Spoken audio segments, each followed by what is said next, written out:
Hola, bienvenidos una vez más a nuestras charlas en Teatro Azul.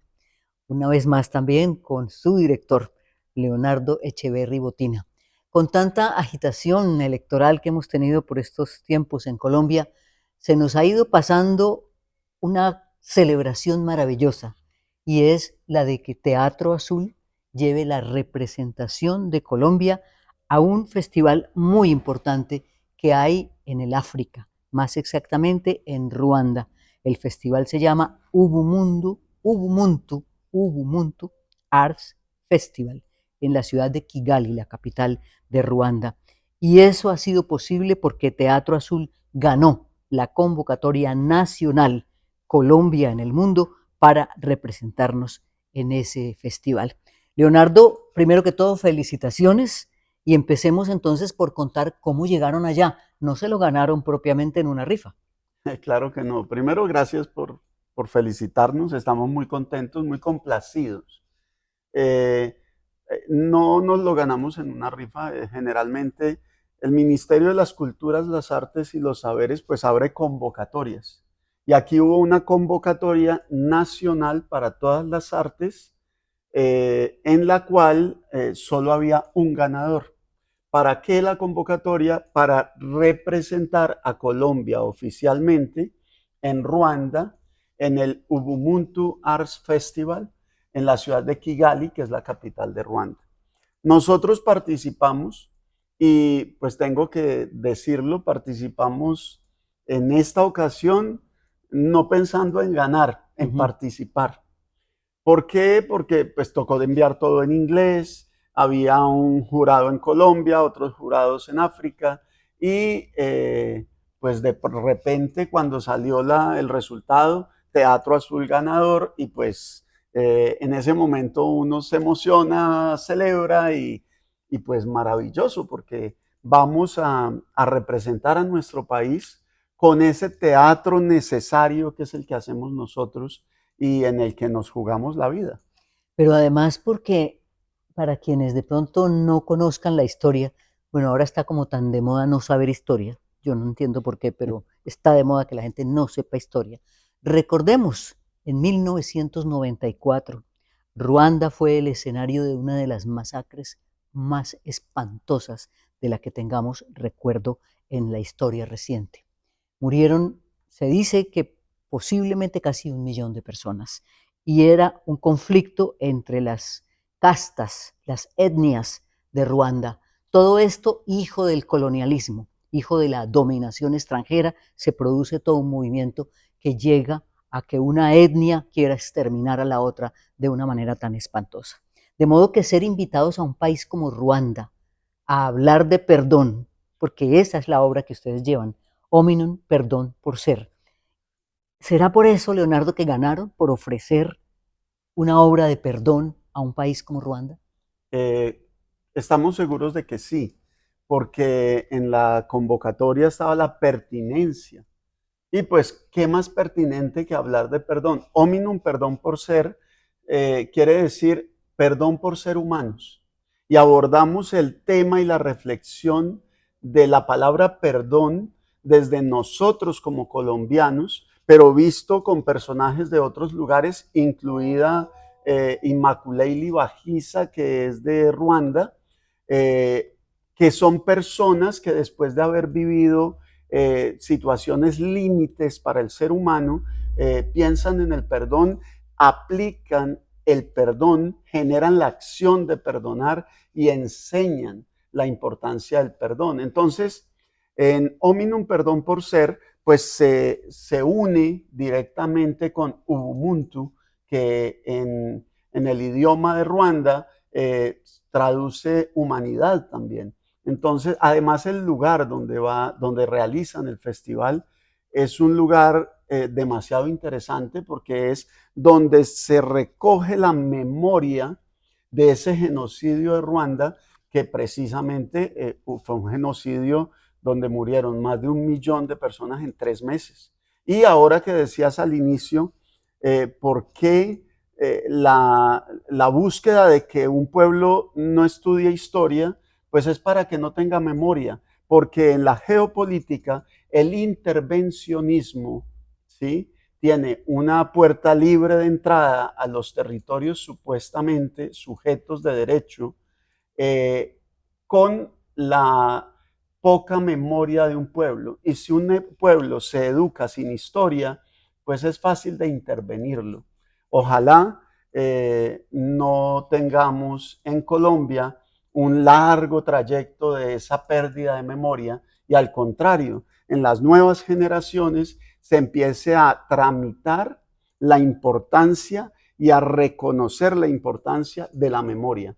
¿Para qué? Para un pensamiento crítico en ejercicio de los jóvenes, ahora que hablaste de la campaña electoral, y para que esos jóvenes puedan ejercer su ciudadanía, no mirando para atrás, pero sí como cuando uno conduce un vehículo con el retrovisor que permite saber qué hay atrás, pero tenemos el frente para mirar hacia dónde vamos.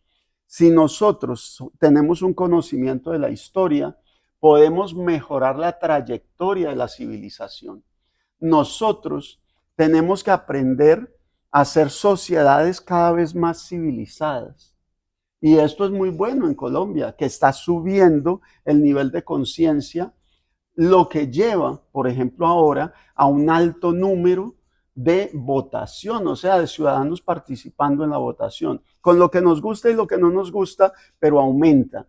Y si tenemos una juventud más cualificada, mejor educada, esto en 4 años, en 8 años, pues va a mejorar el país. Las civilizaciones tenemos que aprender a mirarnos, y por eso vamos muy contentos para África, desde el respeto, con el perdón, ¿sí? Y con esa posibilidad maravillosa de no perder la memoria para poder construir desde el presente un mejor vivir. Y es que fíjense que si miramos la época en la que ocurrió la masacre, que estamos reflexionando sobre ella en Ruanda, 1994, realmente es poco tiempo.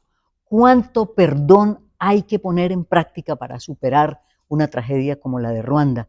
Qué bonito que Ruanda mire hacia Colombia y reciba una obra colombiana con los brazos abiertos, porque nosotros también hemos sufrido y mucho a raíz justamente de esa violencia incontrolada, a raíz de esa falta de perdón, de esa falta de mirar al otro con empatía y con respeto. Creo que ese mensaje llevado desde nosotros allá puede ser muy interesante. Yo creo que sí. Además, si nosotros somos de una sociedad que ha vivido décadas de violencia, y diría que desde nuestra independencia, la independencia se gritó y se perdió, ¿sí? Por eso en los comuneros del Socorro, cuando el grito de independencia, hubo descuartizamiento, hubo desapariciones, hubo de todo. Y hoy nosotros, por ejemplo, en los discursos de nuestras obras, hay una que se llama Libelos y Memorias, donde yo, desde mi experiencia como colombiano y en lo que llevo de vida, no he visto un solo día de nuestro país en paz. Y mi anhelo es aportar permanentemente desde lo que hacemos, desde el teatro, unos discursos que permitan apostarle y apuntarle a ese trayecto hacia un país y una sociedad en paz. ¿Qué quiere decir eso? Un país donde se acepta la diferencia, se celebra, ¿sí?, se promueve la diferencia, y no en cápsulas, sino abiertamente, con un pensamiento crítico, con una sociedad que es capaz de controvertir, que es capaz de debatir y que se preocupa por documentarse para que pasemos de la supuesta polarización visceral a una polarización de las ideas que ya no se vuelve peligrosa, sino que se vuelve un encuentro enriquecedor de seres humanos que habitan un territorio y que como producto final tiene que dar una sociedad más civilizada, donde, por supuesto, se va a respetar y a celebrar la vida. Leonardo, si hay algo que me ha llamado muchísimo la atención en el caso particularmente colombiano, es ver cómo la apertura hacia el perdón es mucho más fácil encontrarla en las personas que han sufrido de verdad, en carne propia, el dolor, la agresión. Las personas acomodadas, rencorosas, que no hemos sido víctimas directas, porque en el fondo todos hemos sido víctimas. Un país que ha vivido en la violencia que nosotros hemos vivido será siempre víctima, todos somos víctimas. Pero estas víctimas directas, ¿por qué se abren al perdón y los demás que no han sufrido directamente el flagelo no somos capaces de perdonar? ¿Qué es lo que nos pasa? ¿Qué es lo que plantea la obra para proponer ese camino del perdón? Quien vive tanta forma de violencia de manera directa, pues no va a terminar normalizándola, sino que va a terminar necesitando cambiar el cotidiano y cambiar la cultura. Y ahí entra el perdón como un chaleco salvavidas. Los que perdonan, perdonan porque, o si no, no pueden vivir. Y es como si miramos el mapa de Colombia desde ahora que estamos, pues contextualizo, ahora que estamos con las votaciones y hacemos referencia al 2016 con el plebiscito. El mapa es el mismo, ¿sí? En las ciudades están, en las grandes ciudades de Colombia, que se volvió un país de grandes ciudades en los últimos 40 años, pero grandes ciudades con grandes, enormes cordones de miseria. Cuando uno mira esos cordones de miseria, es cuando uno ve que es terrorismo, ¿sí? Y cuando uno mira el mapa en todo el territorio donde sufren la violencia directamente, pues el pensamiento político cambia, las votaciones cambian y las decisiones del pueblo cambian hacia una necesidad de vivir en paz. Pero cuando vivimos en las sociedades de las grandes ciudades, cuando vivimos de manera vertical uno encima de otro y acomodados en las cuadrículas, pues nos toma la falta de empatía y nos importa poco el otro y nos importa poco el marginal y nos acostumbramos a vivir en medio de privilegios sin querer que los privilegios les lleguen a los demás. Ahí es donde empieza a verse una sociedad enferma y una sociedad que poco, si no piensa en el otro, le va a apostar a la civilidad. ¿Por qué lo digo? Porque es que en Colombia, si la mayoría vivimos mejor, tendremos un país mejor. Si nos vamos a que los que vivimos mejor vamos a tener más y los pobres que se jodan, pues nosotros no vamos a tener un país mejor. Por eso es que cuando la gente va a caminar, ya va con un delirio de persecución porque lo van a robar. Pero la gente no se da cuenta o no nos damos cuenta de que somos cómplices de ese fenómeno social por injusticia, por inequidad que lleva al otro a robar, ¿sí? Y empezamos a normalizar ahí la corrupción, las malas prácticas políticas, la palabra envenenada que se tramita desde la víscera y nos acostumbramos a eso, normalizamos la violencia. Cuando vienen estas personas de las zonas periféricas de Colombia, nos enseñan que la ruta es otra, pero también lo podemos ver en Bogotá, por ejemplo. Bogotá ha tenido una gran oportunidad de buena ruta política y de educación en pensamiento político. Por eso el mapa de Bogotá particularmente distrito, es similar al de la periferia de Colombia, porque en Bogotá se ha logrado un poco ampliar la empatía en el pensamiento político, la empatía en el ejercicio ciudadano, y esto lleva a un ejercicio ciudadano más responsable. Cuando hablamos del perdón, por ejemplo, en Hominum, perdón por ser, abordamos la historia misma de la humanidad. Un humano que permita que entre en su pensamiento, en su corazón, en sus entrañas, la posibilidad de perdonar, es un humano que va a aportar a la construcción de mejores sociedades, de mejores países.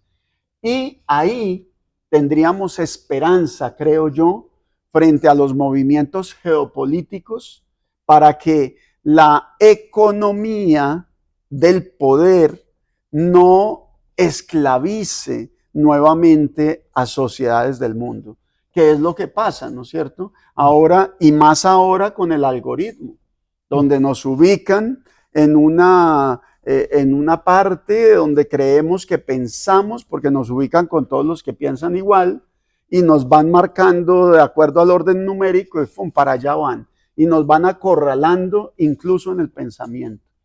Nosotros, desde Hominum, Perdón por Ser, invitamos a través además de unos testimonios de mujeres valiosas que perdonan, entre ellas una colombiana que es Pastora Mira, Eva Cor, que es sobreviviente del genocidio de holocausto nazi, y Immaculée Bajiza de Ruanda, pues invitamos a eso, a pensar en el perdón, ¿sí?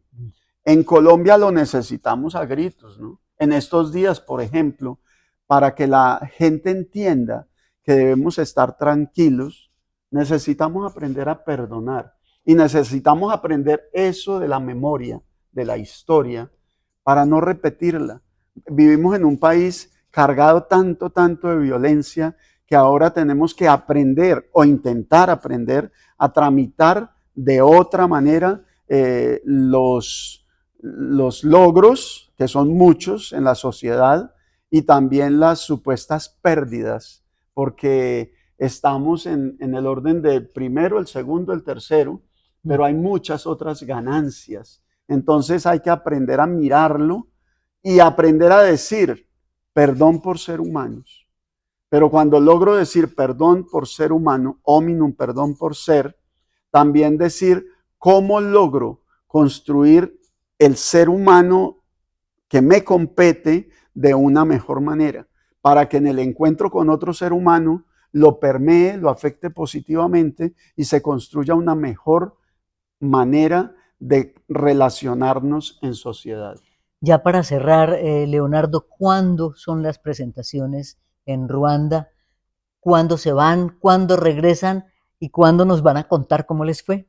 Bueno, primero antes de irnos a Ruanda, vamos a estar el 4 de julio presentando la obra aquí en Teatro Azul a las 7:30 de la noche. Y esperamos que la gente nos acompañe y nos abrace, que vengan a ver la obra. Y yo creo que nos debemos ir por ahí el 10 o el 11 de julio. Estamos en Ruanda hasta el 21, creo, y nos devolvemos. Sí, es un viaje largo, pero estamos muy felices porque pues Teatro Azul es una máquina para volver reales los sueños.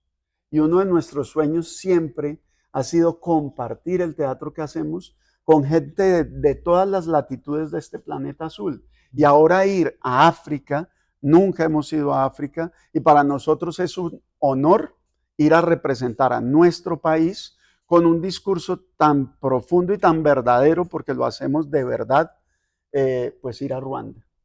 Pues nos sentimos muy, pero muy orgullosos en Armenia, en el Quindío, y nos debemos sentir orgullosos en Colombia de tener un grupo como Teatro Azul que lleva esta obra a Ruanda. Hominum, perdón por ser. Vamos a estar muy atentos al regreso para volver a conversar y que nos cuentes, Leonardo, las experiencias de visitar un país que para nosotros es tan exótico como debemos ser exóticos Nosotros. para ellos, lo que ocurre en nuestro país, ¿verdad? Sí, sí, sí. Vamos a ver, tenemos muchas expectativas, tenemos mucha curiosidad. A mí me encanta en el ser humano eso de la curiosidad. Eso es lo que nos permite ser creativos también.